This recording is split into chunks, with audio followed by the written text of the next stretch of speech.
बिस्मिल्लाहिर्रहमानिर्रहीम अस्सलाम वालेकुम। काश्तकार भाइयों, अल खालिद बासमती जो कि लंबे दाने वाली वैरायटी है, 70 से 80 मन फी एकड़ पैदावार देने की सलाहियत रखती है।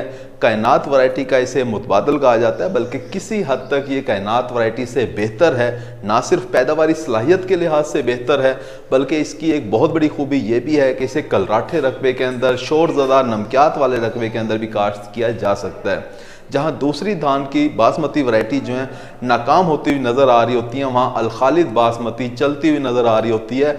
40-45 मन फी एकड़ पैदावार कलराठे रकबों के अंदर भी दे जाती है। काश कभी अल खालिद बासमती वैरायटी का जो तना है वो मजबूत होता है, दूसरी वैरायटी के मुकाबले के अंदर ये कम गिरती है। इसका कद थोड़ा सा ज़्यादा होता है, लिहाजा यूरिया इसके अंदर कुछ कम डाली जाती है।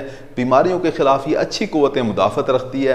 अल खालिद बासमती काश्त करके आप किस तरह से 70 से 80 मन फी एकड़ पैदावार का जो टारगेट है आपका, वो आप हासिल कर सकते हैं, इसके बारे में आज हम बात कर रहे होंगे। अगर आपने हमारे चैनल सब्सक्राइब नहीं किया, चैनल को फौरन सब्सक्राइब कर दें, साथ में बेल के बटन को दबा दें, ताकि फसलों के मुतालिक हम जितनी वीडियो बना रहे होते हैं वो आपको बर वक्त मिल सकें। काश्त को सबसे पहले अगर बात की जाए कि अल खालिद बासमती आपको किस वक्त काश्त करनी चाहिए, तो पनीरी काश्त करने का जो वक्त है वो 1 जून से शुरू हो जाता है और 15 से 20 जून तक आपको इसकी पनीरी जो है वो काश्त कर देनी चाहिए। 25-30 दिन 35 दिन की जब पनीरी हो जाए तो उसे खेत के अंदर शिफ्ट कर दें।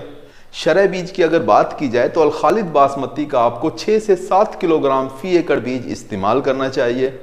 काश कभी खादों के इस्तेमाल की अगर बात की जाए तो जिस वक्त आप ज़मीन को कद्दू कर रहे होते हैं, आखिरी हल सुहागा लगाने से पहले आपको चाहिए कि 1 से 1.5 बोरी DAP खाद की इस्तेमाल करें, साथ में आधी बोरी पोटाश इस्तेमाल करें, SOP इस्तेमाल करें या MOP इस्तेमाल करें, कोई भी इस्तेमाल कर सकते हैं। साथ में 3 किलोग्राम बोरान इस्तेमाल करें। इन तीनों खादों को मिक्स करके आखिरी हल सुहागा लगाने से पहले खेत के अंदर डाल दें। उसके बाद पनीरी शिफ्ट कर दें। पनीरी शिफ्ट जब आपने करनी है तो पौधे से पौधे का फासला आपने 9 इंच रखना है। एक सुराख के अंदर 2-2 पौधे लगाने हैं। इससे आपके खेत के अंदर पौधों की तादाद मुकम्मल हो जाएगी। काश को पनीरी शिफ्ट करने के बाद 3 से 4 दिन के अंदर अंदर आपने जड़ी बूटी मार जहर का छिड़काव भी करना है। बायर कंपनी की कौनसल एक्टिव भी इस्तेमाल की जाती है, या किसी भी कंपनी की ब्यूटाक्लोर आप इस्तेमाल कर सकते हैं। और उसके बाद आपने 1 हफ्ते तक पानी खड़ा करके रखना है, ताकि ये जहर अच्छे तरीके से काम करे और खेत के अंदर जड़ी बूटियाँ कंट्रोल हो जाएँ। काश को उसके बाद पनीरी मुंतकिल करने के 10 से 12 दिन के बाद आपको चाहिए कि आप आधी बोरी यूरिया खाद की इस्तेमाल करें, साथ में 2 किलोग्राम सल्फर जो है वो फ्लड करें। उसके बाद जब आपकी फसल जो है वो 18 से 20 दिन की हो जाए तो आपको चाहिए कि फिर दोबारा से आप आधी बोरी यूरिया खाद की इस्तेमाल करें और साथ में 6 किलोग्राम 33% वाला जिंक इस्तेमाल करें। अगर आपके पास 27% वाला जिंक है तो फिर 7 किलोग्राम फी एकड़ इस्तेमाल करें, और अगर आपके पास 21% वाला जिंक है तो 10 किलोग्राम जिंक फी एकड़ इस्तेमाल करें। उसके बाद जब आपकी फसल 25 से 30 दिन की हो जाती है तो आपको चाहिए कि दोबारा से आप आधी बोरी यूरिया खाद की इस्तेमाल करें। इस वैरायटी के अंदर आपने बहुत ज़्यादा यूरिया खाद और देर से यूरिया खाद इस्तेमाल नहीं करनी। जबकि अगर आपकी कलराठी ज़मीन है, शोर ज़्यादा ज़मीन है, तो फिर वहाँ आप आधी बोरी यूरिया खाद मजीद भी इस्तेमाल कर सकते हैं, क्योंकि कलराठे रकमों के अंदर आपने फसल को चलाना होता है।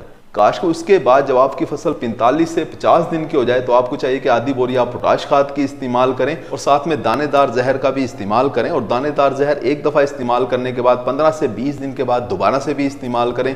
और जब भी दानेदार जहर इस्तेमाल करना हो तो पानी 3 से 4 दिन तक खड़ा करके रखें, ताकि जहर अच्छे तरीके से काम करे।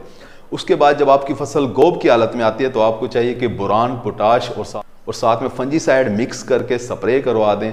तो काश हो इस तरह से आप अल खालिद बासमती काश्त करके 70 से 80 मन फी एकड़ पैदावार हासिल कर सकते हैं। उम्मीद है कि वीडियो आपको समझ आ गई होगी। अपना ख्याल रखिएगा। अल्लाह हाफिज़।